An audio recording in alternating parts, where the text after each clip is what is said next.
തിരിച്ചടിച്ചു കഴിഞ്ഞാൽ അത് സ്റ്റോക്ക് മാർക്കറ്റിനെ വളരെ വലിയ രീതിയിൽ ബാധിക്കും. ഈ റാലി ഇങ്ങനെ ഒരു നിഫ്റ്റി റിക്കവറി ചെയ്യുകയാണെങ്കിൽ ചില പോക്കറ്റ്സ് ആയിരിക്കും മാർക്കറ്റിനെ ഭയങ്കരമായിട്ട് ലീഡ് ചെയ്യുക. അപ്പോൾ ബൈയേഴ്സ് വിചാരിക്കുന്ന ഒരു കാര്യമുണ്ട്, ഇപ്പോൾ യുദ്ധം വരുമ്പോൾ എന്തായാലും മാർക്കറ്റ് പൊട്ടും. The put option is good to buy എന്നുള്ളത്. പുട്ട് എടുത്തെങ്കിൽ പ്രോഫിറ്റ് കിട്ടാനുള്ള ചാൻസ് ഉണ്ട്. പുതിയതായിട്ട് ഇൻവെസ്റ്റ് ചെയ്യാനായിട്ട് നോക്കി നിൽക്കുന്ന ആൾക്കാർ എന്തെങ്കിലും നെഗറ്റിവിറ്റി മാർക്കറ്റിൽ വന്നാൽ സ്റ്റോക്ക് മാർക്കറ്റിൽ ഇപ്പോൾ ശരിക്കും പറഞ്ഞു കഴിഞ്ഞാൽ ഒരു ശോകമൂകാവസ്ഥയാണ് അല്ലേ.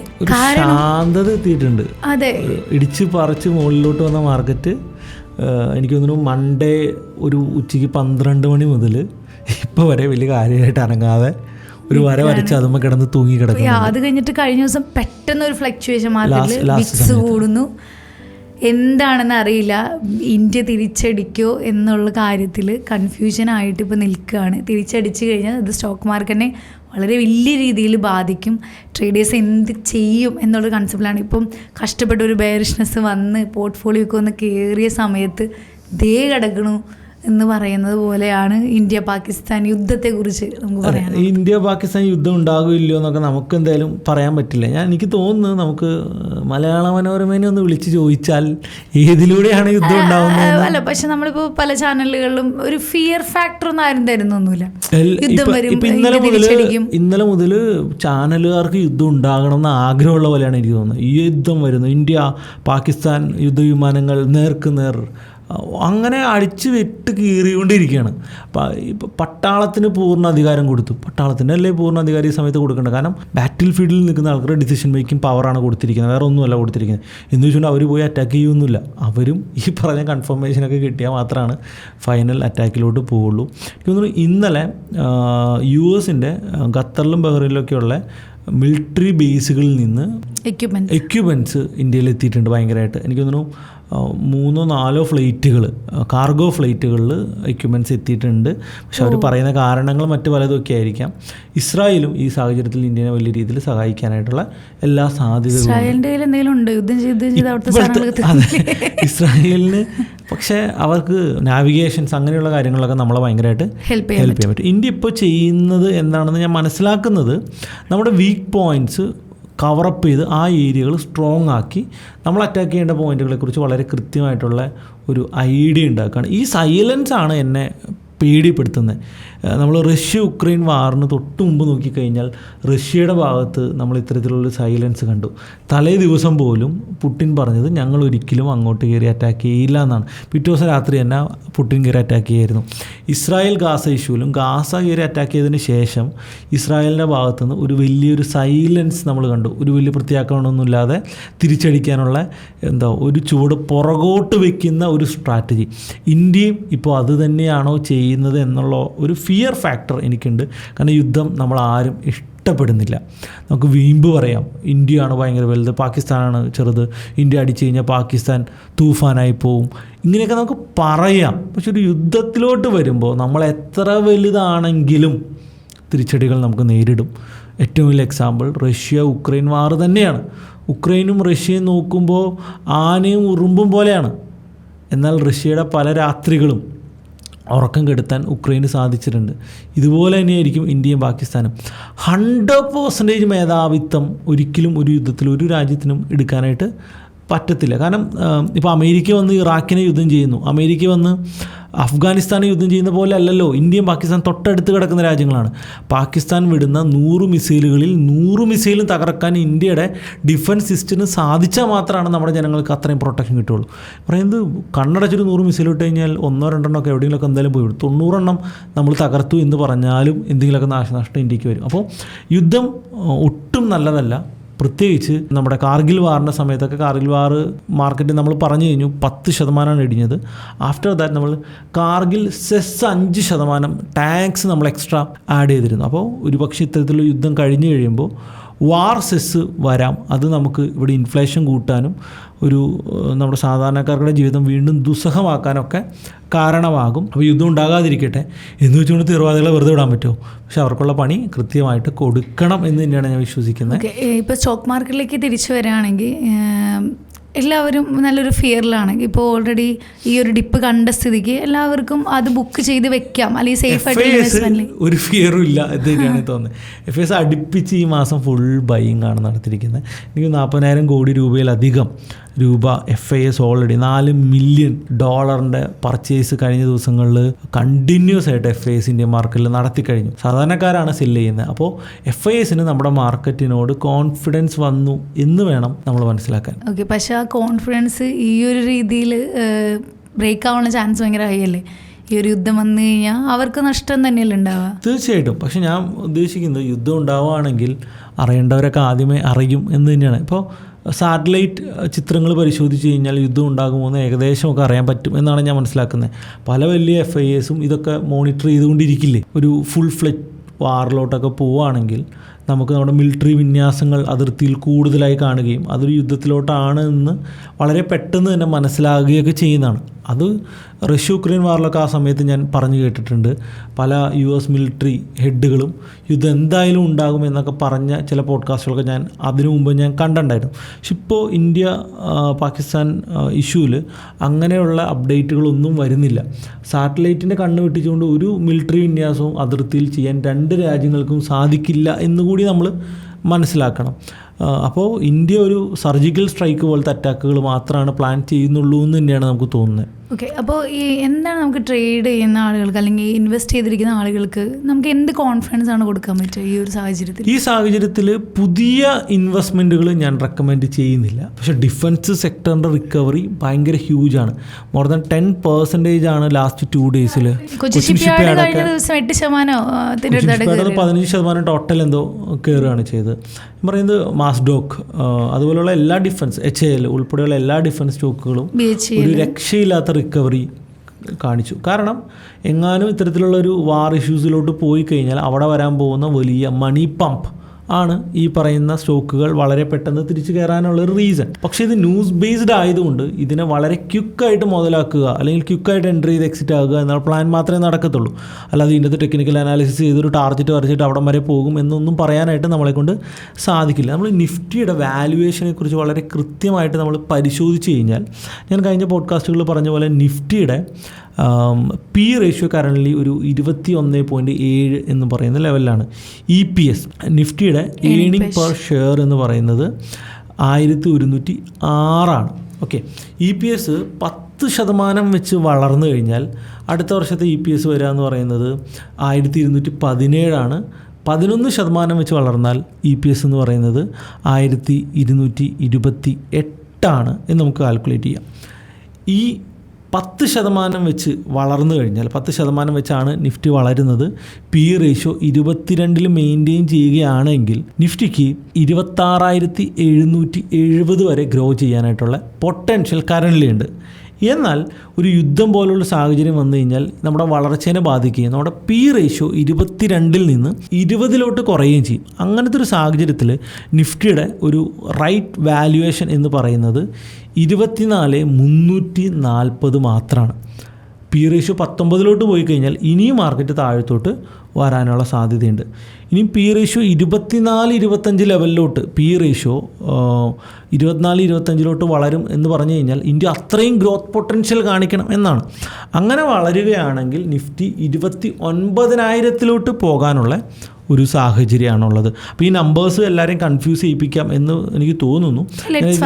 ഞാൻ ഇതിൻ്റെ നമ്പേഴ്സ് വേണമെങ്കിൽ ഞാൻ ഡിസ്ക്രിപ്ഷനിൽ കൂടി ആഡ് ചെയ്യും. അപ്പോൾ ആ രീതിയിൽ റിസർച്ച് ചെയ്യുന്ന ആൾക്കാർക്ക് അത് ഒരു ഹെൽപ്ഫുൾ ആവും. അപ്പോൾ 24-25 P റേഷ്യോ ആകുമെന്ന് പറയുന്നത് അതൊരിക്കലും റിയലിസ്റ്റിക് അല്ല എന്ന് ഞാൻ പറയും. ഒരു 22 P റേഷ്യോ കുറച്ച് റിയലിസ്റ്റിക് ആണ്.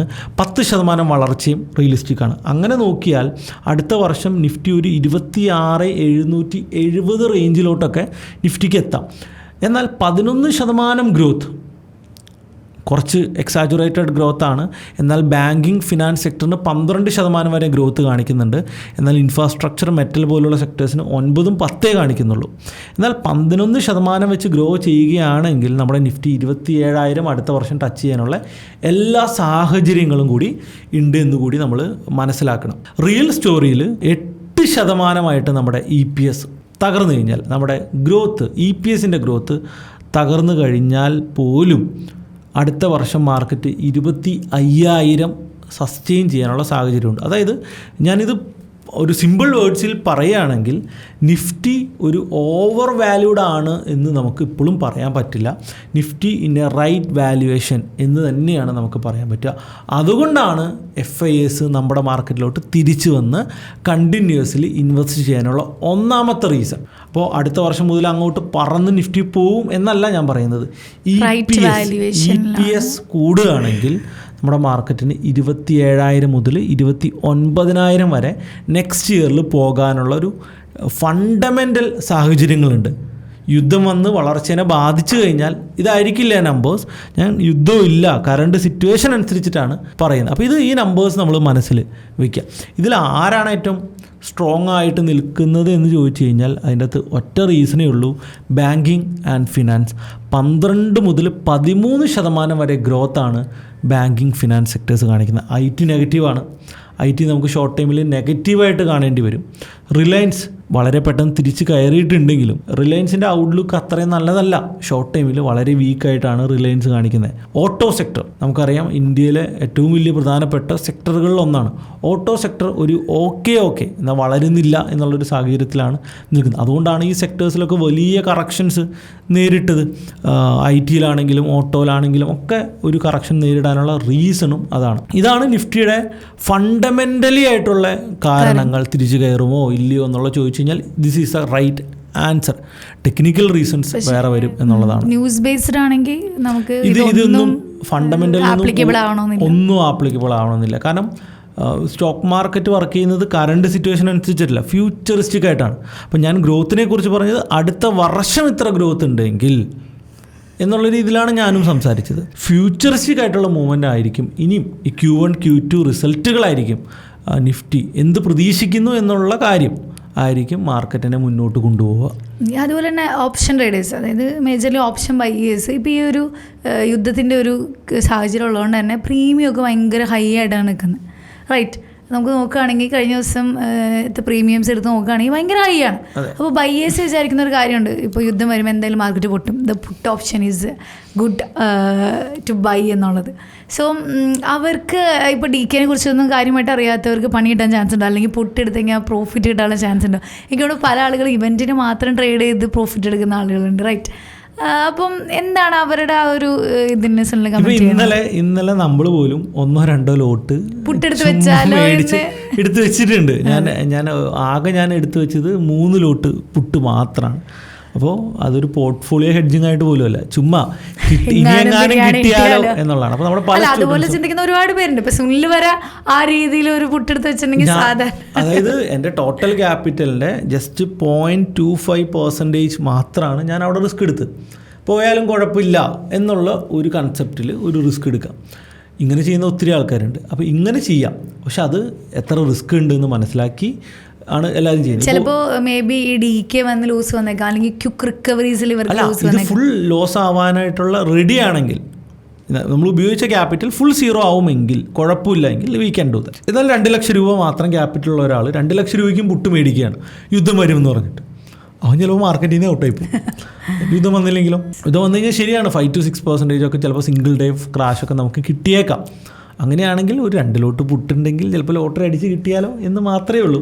നമ്മൾ ഇന്നലെ നോക്കുകയാണെങ്കിൽ ഇന്നലെ മാർക്കറ്റിൽ നമ്മൾ ഇയർലി അല്ലെങ്കിൽ മന്ത്ലി ഓപ്ഷൻ ചെയിനൊക്കെ നോക്കുമ്പോൾ കോളിനും പുട്ടിനും വില കൂടിയേക്കാണ്. അതായത് ഫിയർ ഫാക്ടർ ഇൻക്രീസ് ആയി വരുന്നുണ്ട് മാർക്കറ്റിൽ എന്ന് തന്നെയാണ് നമ്മൾ റീഡ് ചെയ്യേണ്ടത്.